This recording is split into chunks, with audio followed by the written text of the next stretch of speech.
केंद्रीय मंत्री अरुण जेटली आज संघ के कार्यकर्ता राजेश के घर जाएंगे। राजेश की पिछले हफ्ते एक गिरोह ने हत्या कर दी थी। जेटली बीजेपी के उन पार्षदों के घर भी जाएंगे जिन पर कथित तौर पर माकपा के कार्यकर्ताओं ने पिछले हफ्ते तिरुवनंतपुरम के विभिन्न हिस्सों में हमला किया था। 29 जुलाई को एक हिस्ट्री शीटर के नेतृत्व में एक गिरोह ने उनकी हत्या कर दी थी। अर्थशास्त्री राजीव कुमार को नीति आयोग का नया उपाध्यक्ष चुना गया है। इससे पहले इस पद पर अरविंद पनगढ़िया थे। पनगढ़िया ने 1 अगस्त को कोलंबिया विश्वविद्यालय में अध्यापन के लिए अपने पुराने कार्यकाल को आगे बढ़ाने का हवाला देते हुए नीति आयोग के उपाध्यक्ष के पद से इस्तीफा दे दिया था। 31 अगस्त तक अरविंद पनगढ़िया अपने पद पर बने रहेंगे। इसके बाद राजीव कुमार इस पदभार को संभालेंगे।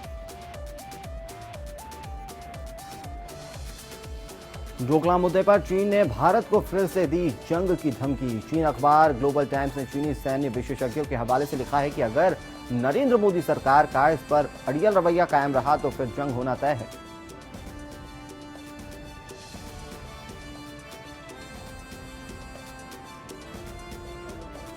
देश में जीएसटी यानी कि गुड्स एंड सर्विस टैक्स लागू होने के 35 दिन बाद जीएसटी काउंसिल ने टेक्सटाइल इंडस्ट्री को बड़ी राहत दी है। टेक्सटाइल जॉब वर्क पर लगने वाले जीएसटी में बड़ी कमी की गई।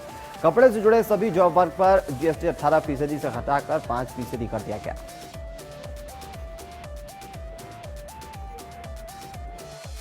चेकपोस्ट खत्म कर दिए गए हैं और अब ई-वे बिल के माध्यम से 50,000 से ऊपर तक के जो सामान है उसको आप आवाजाही कर सकेंगे।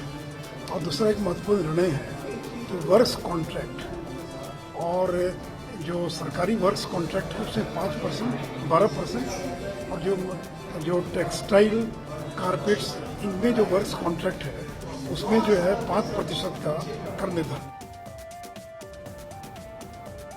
गुजरात में बाढ़ पीड़ितों से मिलने गए राहुल गांधी के काफिले पर हुए हमले को लेकर देश के कई जगहों पर कांग्रेस कार्यकर्ताओं का प्रदर्शन देखने को मिल रहा है। गोरखपुर में कांग्रेस पार्टी के कार्यकर्ता ने प्रधानमंत्री नरेंद्र मोदी का पुतला बनाकर शास्त्री चौराहे पर जमकर भारतीय जनता पार्टी और प्रधानमंत्री नरेंद्र मोदी के खिलाफ नारेबाजी की।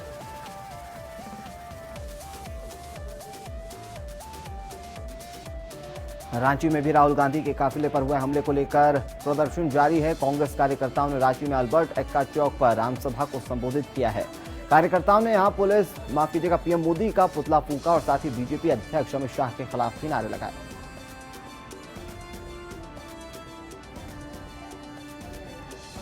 श्रीनगर के नौगाम इलाके में पुलिस के एक वाहन पर आतंकवादियों के हमले में सीआरपीएफ का एक जवान घायल हो गया। रात 8:45 पर नौगांव में पुलिस के एक बंकर वाहन पर हमला किया गया जिसके कारण सीआरपीएफ का एक हेड कांस्टेबल घायल हो गया। फायर आया है, फायर बाइक से भी किया गया है और जो संभावना है पीछे जो आप देख रहे हैं अंडर कंस्ट्रक्शन बिल्डिंग उससे भी फायर हुआ है, ऐसी संभावना है। बहुत श्योर अभी नहीं कहा जा सकता कि कितना फायर किससे और कितने लोग हैं, मगर संभावना है और इसलिए हम ये भी मान के चल रहे हैं इस बिल्डिंग में भी छुपे होने की संभावना हो सकती है। समाजवादी पार्टी युवाओं को पार्टी से जोड़ने की कवायद में लगी हुई है। समाजवादी पार्टी में 31 जुलाई तक चले पार्टी के मेंबरशिप कैंपेन में 1,28,00,000 मेंबर्स जुड़े हैं जिसमें से 65% से ज्यादा युवाओं की संख्या है। पार्टी 2019 में होने वाले लोकसभा चुनाव की तैयारियों को देखते हुए सभी मेंबर्स के मोबाइल फोन का डेटा बैंक तैयार करेगी।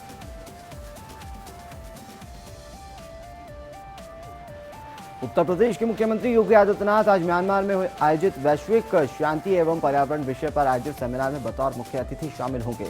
इस दौरान उनका संबोधन भी होगा। इस सेमिनार का आयोजन विवेकानंद इंटरनेशनल फाउंडेशन ने किया है।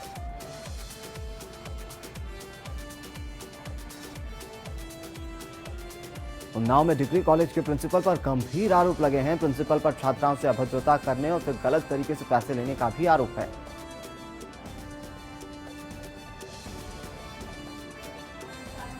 सहारनपुर पुलिस ने 4 साल से फरार इनामी बदमाश को गिरफ्तार किया है। इनामी बदमाश पर 12,000 रुपए का इनाम था। बदमाश मूल रूप से हरियाणा का रहने वाला है।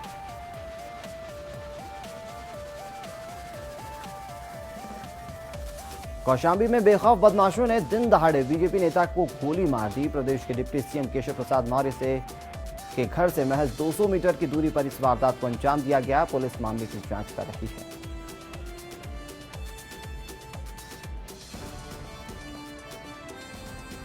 शामली में दबंगों के डर की वजह से एक शख्स ने आत्महत्या कर ली। आरोप है कि दबंग मृतक के परिजनों पर एक मुकदमे में फैसले का दबाव बना रहा था और फैसला न करने पर बार बार जान से मारने की धमकी दे रहा था। रायबरेली में एक युवक को गोली मारकर एक शख्स फरार हो गया। पीड़ित का अस्पताल में इलाज किया जा रहा है। जिस शख्स को गोली मारी गई है उसने पुलिस ने आरोपी के खिलाफ पहले ही हत्या की शिकायत दर्ज करवा दी थी। आरोपी शिकायतकर्ता को भी लगातार जान से मारने की धमकी दे रहा था। पुलिस पर इस मामले में गंभीर आरोप लगे हैं।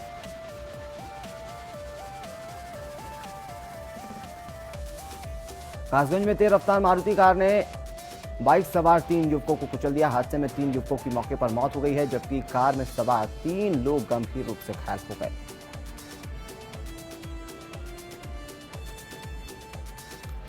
भदोही जिले के औराई एसडीएम पर महिलाओं के साथ अभद्रता का आरोप लगा है। इस बात को लेकर सैकड़ों की संख्या में लेखपाल एडीएम के पास शिकायत करने पहुंचे।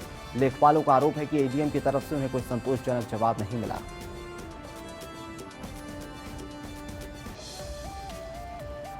कानपुर में एक नर्सिंग होम की घोर लापरवाही का मामला सामने आया। अस्पताल ने मृतक को जिंदा बताकर डिस्चार्ज कर दिया, जिसके बाद मृतक के परिजनों ने जमकर हंगामा किया।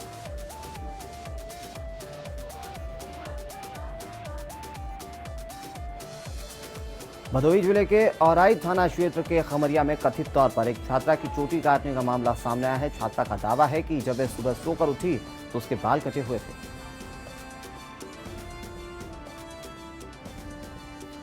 उत्तर प्रदेश में चोटी काटने का मामला सामने आ रहा है, जहां पर बरेली में भी 2 मामले सामने आए। इसके बाद लोगों में दहशत है। चोटी काटने का मामला सुभाष नगर के बब्बनपुरवा मोहल्ले का है।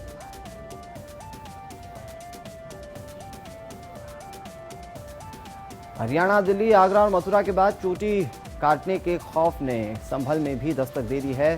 संभल के बहजोई थाना इलाके में जोराई हयात नगर गांव में भाई के साथ छत पर सो रही 9 साल की लड़की की चोटी काटे जाने की घटना सामने आई। लड़की की चोटी काटे जाने की घटना से गांव में महिलाओं और लड़कियों में दहशत का माहौल है। बाल जो तुम्हारे कटे कैसे कटे कुछ पता है तुम्हें? कब देखा तुमने मेरे बाल कट गए? कैसे पता चला तुम्हारे बाल कट गए? हमारी बहन ने बताया। क्या बताया? का बाल कटे बल्ले। कि मतलब अचानक 3 बच्चे सो रहे थे, पता नहीं किसने बाल चोटी काटे, किसने काटे कई राज्यों में महिलाओं की चोटी काटकर महिलाओं को दहशत में लाने वाली खबर के बाद अब सहारनपुर में चोटी काटने की घटना ने महिलाओं की नींद उड़ा दी है। ग्रामीण इलाकों में चोटी काटने की घटना के बाद अब लोग रात का पहरा लगाने की बात कर रहे हैं। पुलिस भी शहर शहर चोटी चोर को पकड़ने की में विफल दिखाई दे रही है।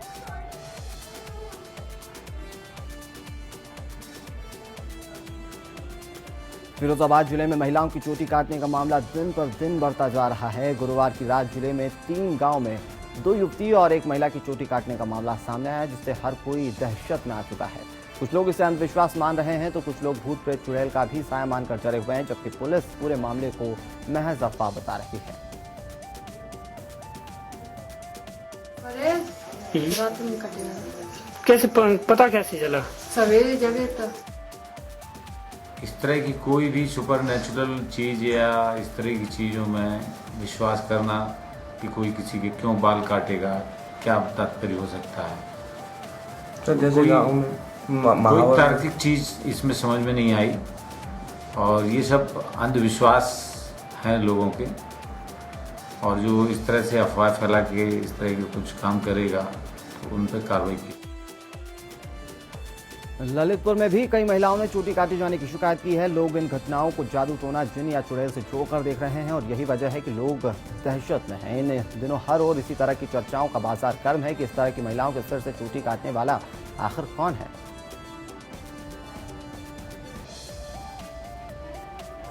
हवा आई, ठंडी ठंडी हवा आई, सोती ठंडी ठंडी हवा में मेरी बाल कट गया। और फिर पीछे देखे मैंने झाड़ू माड़ू लगा रहे थे, सुबह से बारदारी दिखाई, इसमें घबरा गई। फिर मुझे सब दवाई दारू खुलवा गए। हमको तो ऐसा लग रहा है कि काफी घबरा सी उठ रही है। दिल्ली के द्वारका में पूर्व पुलिसकर्मी की पत्नी की चोटी काटने का मामला सामने आया है। इस घटना ने लोगों में दहशत बना दी है। देश भर में कई जगहों से महिलाओं के बाल काटे जाने की खबर लगातार सामने आ रही है। लगातार इसे अफवाह बताकर प्रशासन इससे लोगों को ना डरने की सलाह दे रहा है।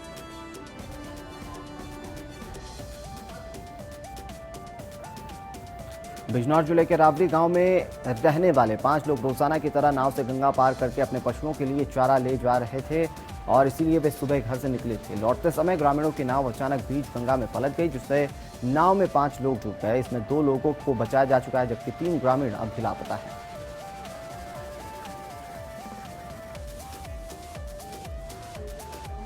पंडित दीनदयाल उपाध्याय जन्म शताब्दी वर्ष समारोह के मौके पर मेरठ में कार्यक्रम का आयोजन किया गया। कार्यक्रम में बीजेपी के युवा नेता और राजनाथ सिंह के बेटे पंकज सिंह ने शिरकत की।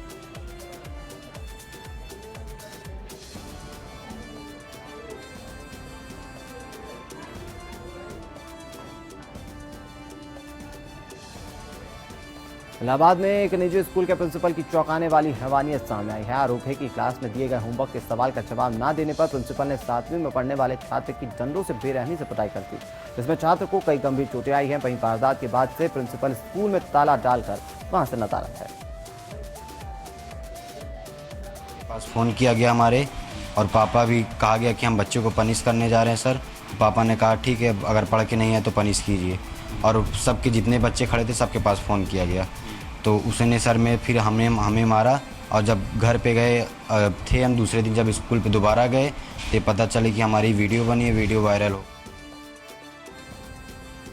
आगरा में अध्यापिका की बड़ी लापरवाही सामने आई है। छुट्टी के बाद स्कूल के कमरे में दूसरी कक्षा की छात्रा रह गई, साथ ही क्लास के दरवाजों को बंद कर दिया गया। छात्रा घंटों अकेले कमरे में तड़पती रही। सूचना मिलने पर बच्ची को ढूंढने पुलिस स्कूल पहुंची। यहां पर पुलिस ने ताला तोड़कर छात्रा को क्लास से निकाला।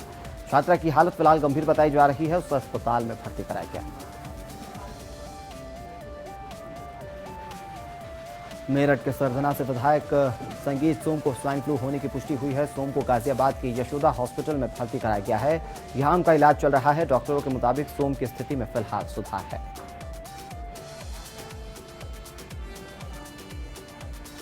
लखनऊ शहर में भी स्वाइन फ्लू का कहर रुकने का नाम नहीं ले रहा है। 20 स्वाइन फ्लू मरीजों की पुष्टि होने में स्वास्थ्य विभाग में हड़कंप मच गया। वहीं पीजीआई में मरीजों की जांच की गई है। स्वाइन फ्लू की पुष्टि फिलहाल की गई।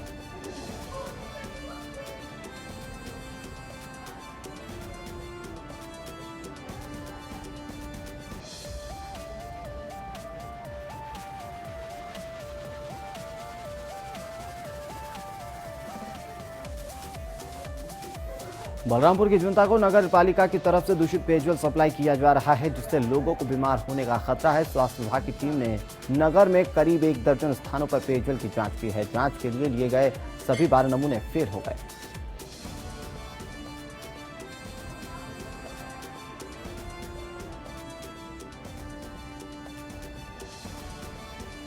लखनऊ में फैली गंदगी को लेकर 3 युवक मोबाइल टावर पर चढ़ गए। ये तीनों युवक टावर के ऊपर चढ़कर प्रशासन से मांग कर रहे थे कि इनके मोहल्ले में सफाई की व्यवस्था की जाए।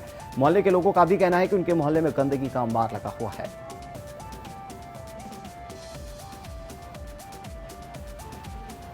रायबरेली के लखनऊ इलाहाबाद मार्ग पर भाव गांव में पास में ही पिकअप पलटने से 2 लोगों की मौके पर ही मौत हो गई। वहीं इस घटना में 11 और लोग भी घायल हुए। घायलों को इलाज के लिए अस्पताल ले जाया गया। इलाज के दौरान एक और की मौत हो गई।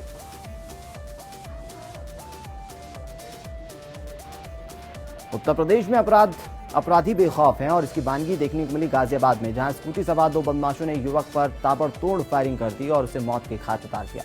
घटना को अंजाम देने के बाद बदमाश बड़े ही आराम से वहां से फरार हो गए।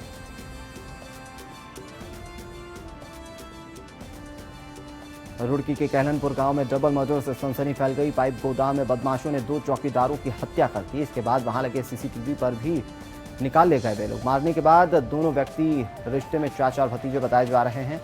पुलिस ने शव को पोस्टमार्टम के लिए भेज दिया है, साथ ही आगे की कार्रवाई शुरू कर दी है।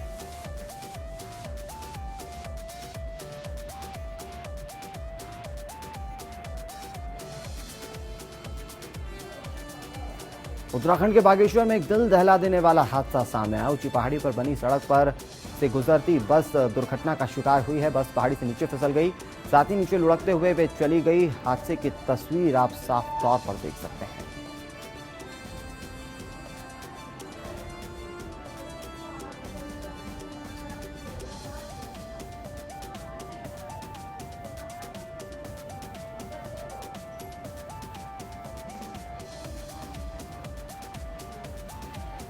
बागपत जनपद में तीसरी बार दूल्हा बनने की हसरत पाले एक शख्स की पोल उस वक्त खुल गई जब एक महिला ने खुद को उसकी दूसरी पत्नी बताते हुए हंगामा कर दिया।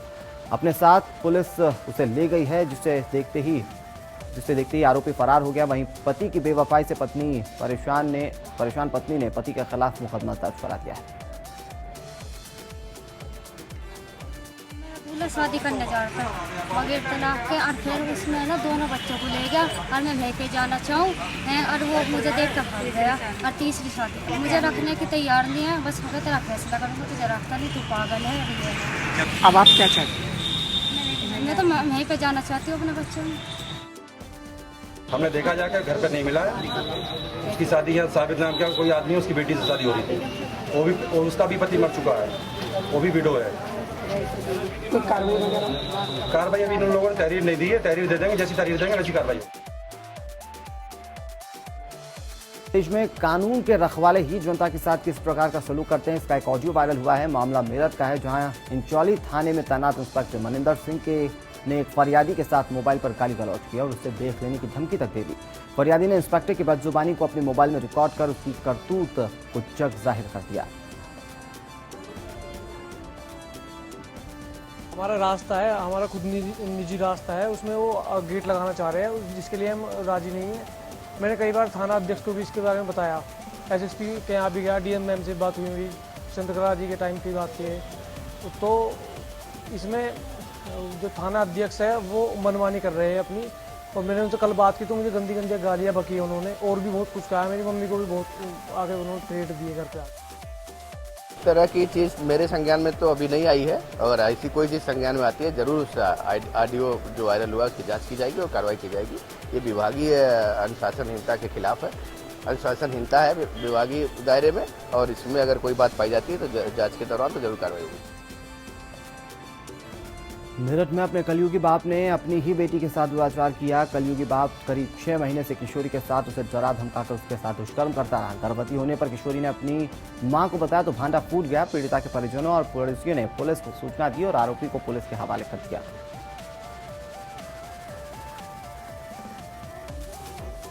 गिरफ्तार कर लिया है, उच्च धारा में एफआईआर दर्ज करके उसके खिलाफ कानूनी कड़ी कार्रवाई किया है। इटावा की क्राइम ब्रांच थाना, फ्रेंड्स कॉलोनी और भरथना कोतवाली पुलिस ने एक संयुक्त मुठभेड़ के बाद 12,000 के नामी बदमाश अतुल कुमार और अमित यादव को गिरफ्तार किया है। इस मुठभेड़ में एक बदमाश को पैर में गोली भी लगी है, हालांकि वो घायल हुआ है, जिसे बदमाश 2 साथी मुठभेड़ के बाद फरार होने में कामयाब है। बदमाश है जो कि 12,000 का जिसमें नाम घोषित था, और ये 2 हमारे लूट के मामलों में करीब 1 वर्ष से वांछित चल रहा था। ये चेकिंग के दौरान हमने इसे रोकने का प्रयास किया तो ये रुका नहीं, और हमारी पुलिस टीम पे इसने फायरिंग की और जवाबी कार्रवाई हमारी टीम ने की बहुत अच्छी। इसमें इसके पैर पे गोली लगी है और ये अब जिला अस्पताल में। बॉलीवुड अभिनेता अमिताभ बच्चन की बहू और पूर्व मिस वर्ल्ड ऐश्वर्या राय अपने पिता का अस्थि कलश लेकर इलाहाबाद पहुंची। इसके साथ उनके पति अभिषेक बच्चन, बेटी आराध्या और मां वृंदा राय भी उनके साथ मौजूद थी।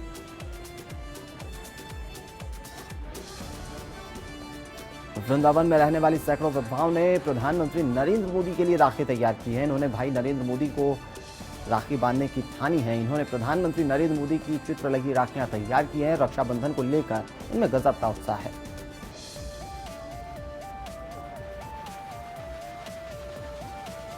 गोरखपुर में भारत नेपाल मैत्री समाज के तत्वाधान में कूड़ाघाट तिराहे पर शहीद लेफ्टिनेंट गौतम गुरुंग की शहादत के अवसर पर गोरखा रेजिमेंट के जवानों ने शहीद की मूर्ति पर श्रद्धासुमन अर्पित किए। इस अवसर पर सैकड़ों की संख्या में सेना के जवान मौजूद थे।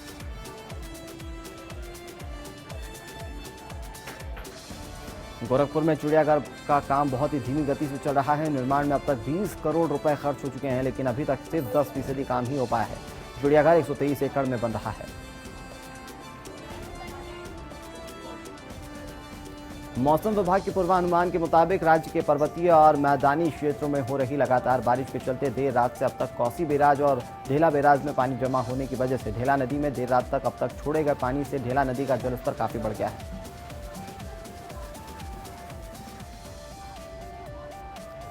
जेवीएम सुप्रीमो बाबूलाल मरांडी ने मुख्यमंत्री को पत्र लिखकर मांग की है कि संथाल परगना टेनेंसी एक्ट में संशोधन कर हाईकोर्ट की तरफ से निर्देशों का सख्ती से अनुपालन करने की बात लिखी है। मरांडी ने कहा कि देवघर जिले में डाबर इंडिया लिमिटेड को 1943-1944 में 15.39 एकड़ भूमि उद्योग के लिए दी गई थी, जिसमें से 2000 तक उद्योग चले भी, लेकिन उसके बाद इसे बंद कर दिया गया।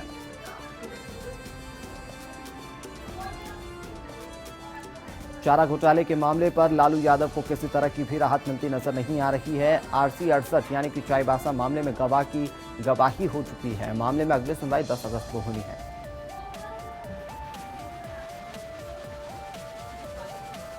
अखिल भारतीय प्राथमिक शिक्षक संघ ने पुरानी पेंशन बहाल करने को लेकर धरना प्रदर्शन किया है। प्रदर्शनकारियों का कहना है कि रिटायरमेंट के बाद जीवन यापन का एकमात्र सहारा पेंशन ही है।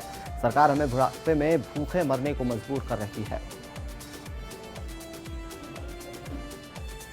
उड़ीसा के बद्रीपाड़ा में पुलिस की बर्बरता सामने आई है। पुलिसकर्मी एक शख्स को बेरहमी से पीट रहा है। कानून को हाथ में लेते हुए पुलिसकर्मी ने पीड़ित की शर्ट उतार दी और फिर उसके हाथ बांधकर उसकी जमकर पिटाई की।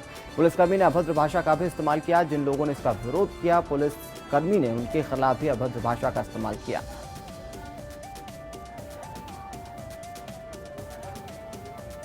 मुंबई के वर्ली इलाके में बीती रात कार्निवाल बार और रेस्टोरेंट पर वर्ली पुलिस और नारकोटिक्स सेल ने छापेमारी की है। इस छापे में पुलिस ने 17 लड़कियों और 70 से ज्यादा पुरुषों को हिरासत में लिया है। नारकोटिक्स सेल के डीसीपी शिवदीप लांडे की टीम को जानकारी मिली कि डांस बार में कुछ अश्लील हरकत हो रही है और उसके बाद इस छापेमारी को अंजाम दिया गया।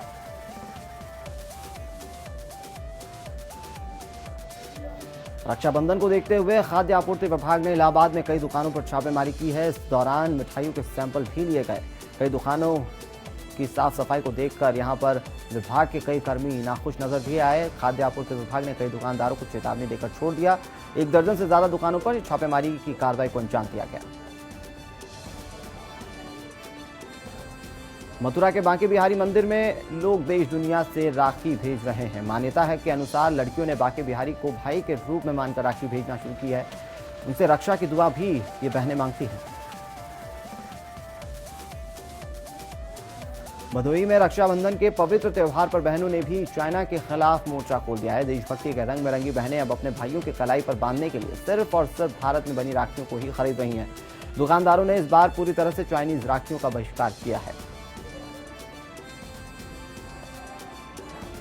फतेहपुर में चीन की बनी राखियां और चीनी सामानों के विरोध में छात्रों के साथ ही व्यापारियों ने भी विरोध प्रदर्शन किया। व्यापारियों ने बड़ी संख्या में इकट्ठा होकर चीनी सामान के विरोध में जमकर नारेबाजी की।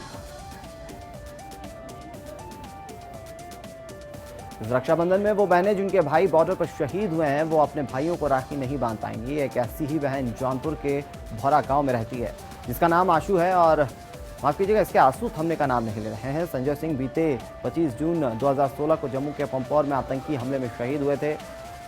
रक्षाबंधन आते ही शहीद की बहन अपने भाई की तस्वीर लेकर उन्हें याद कर रही है।